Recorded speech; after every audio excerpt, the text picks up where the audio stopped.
지난 주말 서울 도심에서 1만 명이 넘는 의사들이 모여서 대규모 집회를 열었죠. 이른바 문재인 케어는 안 된다. 이게 그들의 이유였습니다. 네, 또 약사와 변호사들까지도 대규모 집회를 예고하고 있는데요. 이들이 거리로 나선 이유를 정철진 경제평론가와 함께 살펴보도록 하겠습니다. 네, 안녕하세요. 네, 안녕하십니까. 네. 먼저 그 문재인 케어 어떤 것인지 간단하게 한번 요약을 해볼까요? 그렇습니다. 문재인 대통령의 공약 사항이기도 하고요. 우리가 이제 건강보험 같은 경우에 이제 처리를 병원비 같은 경우 할 경우에 이제 급여, 비급여로 나누지 않습니까? 급여라는 게 어쨌든 건강보험에 커버가 된다라고 보는데요. 현재 우리 건강보험 체계를 보면 한 60%, 63% 정도가 이제 급여로 항목에서 우리가 처리를 할 수가 있는데 이것을 오는 2022년까지 70%로 급여 항목을 더 확대하겠다. 대표적인 게 뭐냐면은 특진비 같은 선택진료비. 네. 또 요즘에 1인 2인 병실 있지 않습니까? 네. 이런 거 역시도 이제 급여사, 건강보험으로 처리를 할 수 있게 하겠다. 고가의 MRI 검사 같은 것들도 현재는 비급여 항목에 있지만 이것을 차근차근 급여 항목으로 확대를 하면서 국민 건강생활에 큰 도움을 주겠다라는 게 문재인 케어의 핵심입니다. 네, 사실 그동안 몸이 아픈 환자와 그 가족들을 가장 힘들게 하는 것은 병도 병이지만 그 비용, 병원비가 굉장히 큰 비중을 차지했었습니다. 그들의 목소리를 화면으로 준비했습니다. 지난 여름 태어난 이 아기는 선천성 척추 기형을 앓고 있습니다. 때문에 수개월 동안 중환자실을 벗어나지 못하고 있습니다. 매일 쌓여만 가는 병원비에 박현진 씨 부부는 대출까지 고민하고 있습니다. 오늘 이렇게 병원비를 내고 또 그냥 하루가 지나고 그냥 내일은 그냥 없어요. 간 경변을 앓고 있는 권모 씨는 수술비 4천만 원이 없어 수술을 미루고 있습니다. 고가의 약값과 비급여인 선택진료비 등은 기초생활수급자라고 해도 모두 본인 부담이기 때문입니다. 수술비가 너무 직진이 많이 될 보니까 그 수술비를 이거 어떻게 해야 되냐. 자, 이 환자들의 입장에서는 그럴 겁니다. 보장의 폭이 넓어진다고 하니까 반갑긴 할 텐데 네. 이것에 대한 재원 문제가 될 수 있겠죠. 이런 것들도 궁금하고요. 네. 또 의사들이 반대하는 이유, 그 소신 진료가 불가하다, 이런 이유인데요. 그렇습니다. 이제 3만 명의 거리로 나온 이제 의사들의 주장을 좀 보면은요, 현재 이제 어떤 식으로 우리의 이제 건강보험 체계와 병원이 이제 이어지는가를 보면 될 것 같은데, 일단 건강보험 심사평가원에서 이제 급여 항목, 비급여 항목에 대한 이제 원가를 계산한 다음에 이것들을 보전해 주거든요. 네. 근데 현재 급여 항목 같은 경우에는 실질적으로 이런 총 환자가 내는 보상까지 합쳐서 한 75% 정도밖에 안 됩니다. 그러니까 병원 입장에서는 급여를 하면 25% 손실을 보잖아요. 네. 근데 그럼 어떻게 병원이 운영되고 의사분들은 월급을 받을까? 실은 비급여 항목에 있어서는 어느 정도 좀 융통성을 둡니다. 그래서 비급여에서의 마진은 많게는 60% 정도까지 더 책정을 해도 여기에 대해서는 일단 허락을 하거든요. 네. 그러니까 병원 입장에서는 그동안에 이 급여 항목에서 보는 손실을 비급여에서 채워가는 그런 형태였었는데 지금 문재인 케어의 핵심은 급여를 늘리고 비급여를 줄인다고 하면 결과적으로 큰 적자를 볼 수밖에 없겠고 이게 이제 결국 손실로 간다라는 게 주장인데요. 네. 이와 함께 이제 의사분들이 나와서 했던 주장은 이렇게 되면 어떤 상황이 나오느냐. 이 비필수 진료. 결과적으로 비급여를 더 어떤 식으로든 하려고 해서 필요 없는 진료 쪽으로 유도할 수밖에 없는 상황이 될 것이다. 있겠네요. 이제 또 하나 동네 병원이 문을 닫겠다라는 건데 동네 병원은 이제 어쩔 수 없이 다 급여밖에 없죠. 왜냐하면 경쟁력이 떨어지니까. 그 좀 비급여를 하려는 거는 큰 병원 갈 거 아닙니까? 그렇죠. 그래서 동네 병원이 문을 닫을 수밖에 없다라는 게 이제 의사분들의 주장입니다. 그러니까 의사들의 주장도 상당히 설득력이 있어 보여요. 네. 민간 병원인데 계속 손해보면서 문을 닫아가면서 운영할 수는 없는데 이 부분에 대한 대책은 없습니까? 정부 측의 입장은 이제 이렇게 해서 점점 급여를 확대할 때 이 급여 부분에 대한 수가를 현실화하겠다라고 해서 급여 항목을 다시 필수 진료, 비필수 진료로 나눠서 필수 진료 같은 경우에는 이제 거의 100% 혹은 그 이상을 채워주겠다 그런 겁니다. 쉽게 생각해서 우리가 아플 때 엑스레이를 찍을 수가 있고 MRI 찍을 수가 있는데 엑스레이 같은 경우에는 이거 꼭 필요하니까 또 대중화되어 있으니까 여기에 대한 수가를 점점 채워주면서 실질적으로 문재인 케어에 따른 병원, 의사 측의 손실을 어느 정도 커버하겠다. 그리고 이제 좀 이따 얘기를 하겠지만 또 이제 건강보험료도 인상이 되니까 그런 재원을 좀 활용하겠다는 게 정부 측의 하나의 재원이었습니다. 네, 바로 그 부분인데요. 네. 그러니까 이게 이제 건강하게 이런 그 보험의 보장 폭이 커진다는 건 물론 좋습니다. 근데 이게 지속 가능성 문제잖아요. 그렇죠. 그럼 이제 이런 그 서비스가 유지되기 위해서 건강보험료가 예년보다 좀 가파르게 오르지 않겠느냐 하는 게 사실, 뭐 국민들의 걱정이에요. 예, 생각해 보십시오. 지금 한 63%인 급여 항목을 이제 70%까지 올린다면, 뭐 여긴 어느 정도 병원이나 의사가 떠봐야 할 손실도 있지만 이걸로는 택도 없이 부족하죠. 그렇죠. 더 많은 재원이 필요할 텐데 여기에 대해서 이제 정부는 현재 건강보험이 흑자를 내고 있다. 한 30조 정도. 여중에서 20조를 갖고 오겠다. 예. 그리고 이제 조금 있으면 이 보험료 인상에 대한 논의를 좀 해서 한 연평균 3%, 뭐 아직 뭐 정확하진 않지만 네. 이 정도로 올리게 되면 여기서도 한 10조 원 정도가 된다. 그럼 큰 틀에서 30조 원 정도의 기금이 마련되고 이것을 여기에 쏟아부으면 전체적으로 2022년까지 70% 정도의 급여, 건강보험 적용은 우리가 할 수 있지 않겠느냐라는 게 정부 측 계산입니다. 근데 그 정부가 잡았다는 30조 원 규모에 대해서도 의사협회가 또 반박을 하고 있어요. 그렇습니다. 이제 흑자 30조인데요. 그 흑자 난다는 게 좀 안 되죠. 그 우리에게 보험료를 많이 걷었거나 네, 이제 네. 의사분들은 실은 왜 이렇게 흑자가 나느냐? 그동안에 의사와 병원들이 어느 정도 부담을 떠안았기 때문에 그게 이제 된 것이다라는 것이고 지금에선 건강보험 이 공단의 적립금이 흑자지만 네. 고령화가 빠르게 진행될 경우 예. 더 많이 병원에 갈 것이고 그렇죠. 급여 항목이 늘어나면 이건 이제 가정이긴 하지만 더 병원을 갈 테니 이거 역시도 또 장담할 수 없다. 이제 그런 분석도 함께 전한 겁니다. 오바마 대통령도 그 미국에서도 그렇게 그 한국의 의료보험 제도를 부러워했다는 거 아니에요? 그렇죠. 그러니까 이게 좀 건강하게 그리고 모든 국민들이 좀 함께 행복할 수 있는 혜택을 볼 수 있는 좀 지속 가능한 제도로 커갔으면 좋겠습니다. 우리의 건강보험은 분명히 좋은 건 맞습니다. 어디 내놔도요. 네. 그래요. 예. 비슷한 얘기 좀 해보겠습니다. 이번에도 그 약에 대한 얘기를 좀 해보려고 그래요. 네. 건강에 대한 얘기. 그러니까 감기약이나 해열 진통제나 이런 것들은 우리가 그 뭐 어느 시간대나 심야 시간대에도 편의점에서 팔잖아요. 그렇지. 꼭 약국을 가지 않아도 살 수가 있죠. 네. 근데 이제 이게 2012년도부터 시작이 된 그 안전 상비약 제도 덕분이죠. 그러니까 이게 이제 처방 없이 살 수 있는 약이 한정하고 있는데요. 네.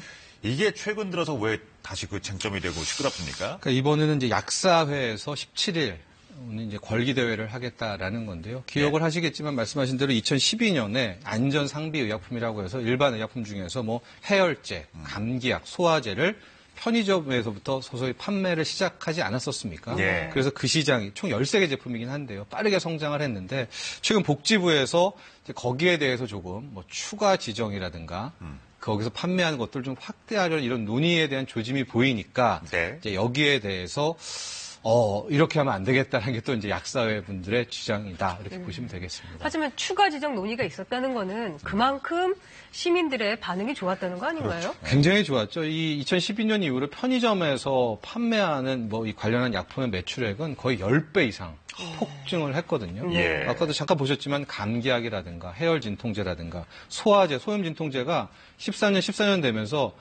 이것은 편의점에서도 사도 돼라고 하면서 사람들이 다 약국 대신에 이제 편의점에서 많이 사는 패턴도 바뀌게 됐습니다. 근데 네. 이제 이번에 복지부는 뭐 특정하지만 뭐 갤포스라든가 이런 것들도 추가 지정하고 이런 어떤 좀 더 이쪽 시장을 좀 넓히려는 움직임이 있으니까 여기에 대해서는 또 약사회가 반발하지 않나 보여집니다. 그러니까 업계 자체에 이익에 관련된 좀 민감한 부분들도 뭐 이해가 됩니다. 네. 예, 그러니까 약사회에서 이런 이제 문제에 대해서 반대 그 의견을 내는 것은 그러니까 오남용의 위험성도 크다라는 점이 이제 명분이 그렇습니다. 있습니다. 이제 공식적으로 약사회가 이제 권리대회에 나오는 것은 이렇게 편의점에서 판매하는 약품의 수를 뭐 종류를 확대하게 되면 그 오남용의 우려가 있다라는 것이고요. 네. 또 하나 뭐 다양한 뭐 연구 결과도 밝혔는데 뭐 진통제 같은 경우에 뭐 그것이 우리가 일반적으로 팔아도 되겠지만 이걸 잘 보면 논문이나 보면 부작용도 지금 상당수 보고되고 있다. 그런데 마치 우리는 편의점에서 파는 약은 이제 아무리 많이 먹거나 과도하게 복용해도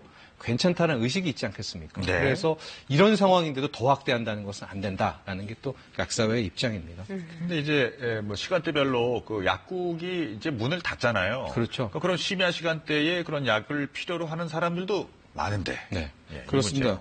문제. 실질적으로 편의점에서 시간대로 보면은 밤에, 그러니까 밤 9시부터 새벽 가는 그때 뭐 소화제라든가 이 뭐 해열제라든가 걸 많이 찾거든요. 그러니까 여기에 대한 또 대안은 어떻게 할 거냐 했더니 약사회는 공중보건 약사 제도를 좀 활용하자. 그래서 네. 공중보건에 있는 약사를 이런 쉬는 날이라든가 심야 시간대에서 놓고 이분들을 통해서 약을 받을 수 있도록 한다면 굳이 편의점에서 뭐 지금 팔고 있는 약을 추가 지정한다거나 그 시장을 확대하지 않아도 되지 않느냐. 이것이 훨씬 더 국민 건강에 좋지 않느냐. 이제 이런 입장입니다. 공중보건 약사라는 건 어떤? 그렇습니다. 현재 공중보건 약사 제도를 만들자는 거죠. 그래서 공중보건의뿐만이 아니라 예. 공중보건 약사도 함께 그렇게 해서 이분들이 마치 공중보건의 보건소처럼 활동을 하게 하자라는 그런 대안을 제시한 겁니다. 예. 어쨌든 일반 시민들이 보기에 이런 갈등이 그렇게 곱게 보이지는 않은 것 같아요. 그렇습니다. 이제 일반 시민들 입장에서는 이제 그런 어떤 명분 싸움은 있지만 네. 다 드는 것이 이게 이제 약국에서 굉장히 베스트셀링 아이템이었었잖아요. 그런데 이런 것들이 다 편의점으로 올라가고 실질적인 통계에서도 앞서 말씀드렸지만 편의점에서는 2012년 이후 10배가량 매출이 늘었는데 이 약들은 약국에서는 점점 판매가 줄어들고 있거든요. 그랬기 때문에 나온 것이 아니냐. 또 시민들은 또 이런 시선으로도 바라보고 있습니다. 네. 거리로 뛰쳐나오는 그 업계의 뭐 대표자들 많습니다. 이제 각계의 불만이 그만큼 팽배했다는 뭐 반론이 될 수도 있을 것 같고요. 주제를 바꿔서 변호사들 얘기 좀 해보겠습니다. 변호사들이 지금 거리로 나온다 그래요. 세무사법 개정안이 통과된 것에 반발해서 오는 22일에 임시 휴업을 하고 그 시위를 나서나요? 그렇습니다. 이제 원래 13일이었다가 지금 22일 날 이제는 네. 변호사분들이 거리로 나올 것 같은데요. 네. 핵심은 변호사 같은 경우에는 자동 취득 조항이 있어가지고요. 예. 변호사 시험에 합격할 경우 세무사라든가 변리사라든가 기타 등등의 자격증이 따라오거든요. 자동으로. 자동으로 따라옵니다. 근데 네. 이 중에서 지금 세무사법을 어떻게 고치려고 하냐면 세무사의 자격 부분에서 제3항 3조의 3 변호사의 자격이 있는 자를 삭제를 하게 개정안이 나오고 있거든요. 그렇게 되면 변호사의 자동 취급 자격증 중에서 세무사는 없어지는 거 아니겠습니까? 그래서 이번 22일에는 25개 로스쿨 학생들까지도 아마 거리로 나올 것으로 예상이 되고 있습니다. 네. 그 각종 이제 직종마다 희비가 엇갈릴 수도 좀 있고요. 네. 그러면 이제 논리를 한번 들어보죠. 변호사들은 여기에 대해서 왜 반대하는 겁니까?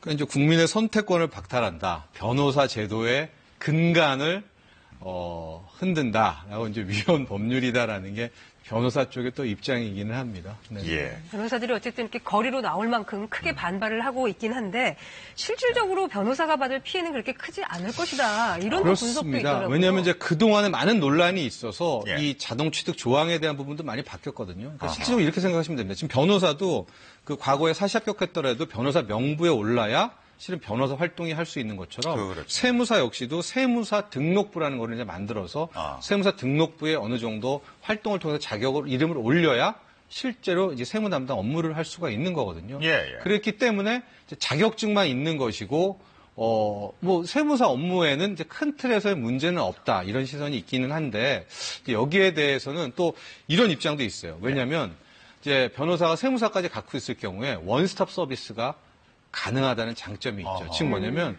세무 관련 분쟁이 있었을 때 세무 업무로 해서 이제 티격타격 싸움이 나오면 결과적으로 어떻게 되겠습니까? 법적 소송으로 가면 또 변호사를 끌어들여야 되잖아요. 그러니까 현재 같은 경우는 아예 변호사가 위에 서고 변호사 밑에서 세무 업무를 이렇게 주게 되는 형태인데 만에 하나 변호사가 이제 세무 자격이 없다면 이 영역 섹터가 나눠지게 되기 때문에 큰 틀에서는 이제 변호사 분들의 좀 위축이 가능하지 않나, 예상될 수 있지 않냐, 이런 판단입니다. 그러니까 실제로 세무 업무를, 뭐, 주된 어떤 영역으로 다루지는 분명히 않을 겁니다. 네. 이제 변호사들께서. 그러면은, 그러니까 이렇게 그 변호사들이 직접적으로 반발하는 이유 중에 가장 큰 것이, 그러면 그 중에 그 말씀해 주신 것 중에서 네. 어떤 부분이라고 생각하세요? 그러니까 이제 변호사 시장이, 일단 변호업이라는 이 시장이 지금 이제 로스쿨과 함께 어마어마하게 변호사 숫자가 늘지 않았었습니까? 그러네요. 그래서 변호사라는 이 수임 자체가 급격하게 떨어지고 있기 때문에 네. 변호사분들 입장에서는 새로운 비즈니스를 창출해야 되는 거잖아요. 그러니까 법적 소송뿐만이 아니라든가 변리사 영역이라든가 세무 영역이라든가 이런 것들을 확대를 해야 되는데 여기에서 그동안의 이 자동 자격증 취득 조항은 너무나도 좋았죠. 세무사가 있으면 이제 앞으로 법정 소송이 힘들다면 이쪽 세무 쪽으로 특화할 수도 있고요. 그랬는데 이제 이렇게 돼서 세무사에서 삭제를 한다라고 하니까 이런 식으로 하면 더 위축되지 않느냐. 그래서 이제 거리에 나와서 이렇게 좀 이렇게 걸기대를 하는 것이 아니냐 이런 판단이 함께 되고 있습니다. 그러니까 기존에 그 변리사도 그러니까 변호사가 되는 동시에 이렇게 자격이 주어지지 않았어요. 그렇죠. 그러니까 변리사 부분은 건드리지 않은 건가요? 예, 아직까지는 건드리지 않는데 이 역시도 지금 이제 자격증만 있지 실질적인 업무를 하려면 그 영역에서 있어야 되죠. 그럼에도 불구하고 자격증이 있냐 없냐라는 것이 굉장히 중요하고요. 또 하나가 지금 노무사 같은 경우에는 노무사분들도 아예 우리가 노무 업무를 보다 보면 또 법적 분쟁을 하면 변호사로 가야 되잖아요. 그렇죠. 안 가고 우리가 직접 어느 정도 선까지는 소송을 할 수 있도록 해달라는 소송의 변호를 네. 이렇게 또 나오고 있으니까 변호사분들 입장에서는 우리 영역은 또 이제 노무사들이 치고 오네 예. 이런 위기감을 느끼지 않나 싶습니다. 기존의 변호사들이 이제 갖고 있었던 자격을 이제 빼앗기게 되는 영역을 이제 양보함에 따라서 생기는 손해라든가 뭐 박탈감이라든가 억울함, 분노 뭐 이런 것들. 또 변호사들보다 그동안에 그 자신의 영역을 침범당해 왔다고 생각하는 그런 직종의 다른 직군들의 어떤 손해와 이런 그 박탈감이나 분노 같은 것들. 네. 어느 쪽이 더 크다고 보세요? 글쎄요. 근데 최근에 이제 일부 변호사가 이제 공인중개업 쪽으로 넘어가는 부동산 쪽으로 넘어갔던 그런 사례가 있지 않았었어요? 예, 들었죠. 네. 예. 그때도 그쪽의 반발이 어마어마했었거든요. 왜냐하면은 그럴 경우에는 완전히 시장을 변호사 쪽에서 완전 잠식을 할 수밖에 없습니다. 왜냐하면 그쪽 누구나 다 변호사가 하는 그 등록을 찾아갈 수 있지 않겠습니까? 그렇겠네요. 그래서 이참에 한번 형식적이었던 이 자동 자격증 취득 조항이라는 것을 한번 이참에 다시 한번 고려해 봐야 되지 않냐. 실은 이런 의견도 굉장히 높게 나오고 있습니다. 알겠습니다. 자, 지금까지 정철진 경제평론가와 말씀 나눠봤습니다. 고맙습니다. 네.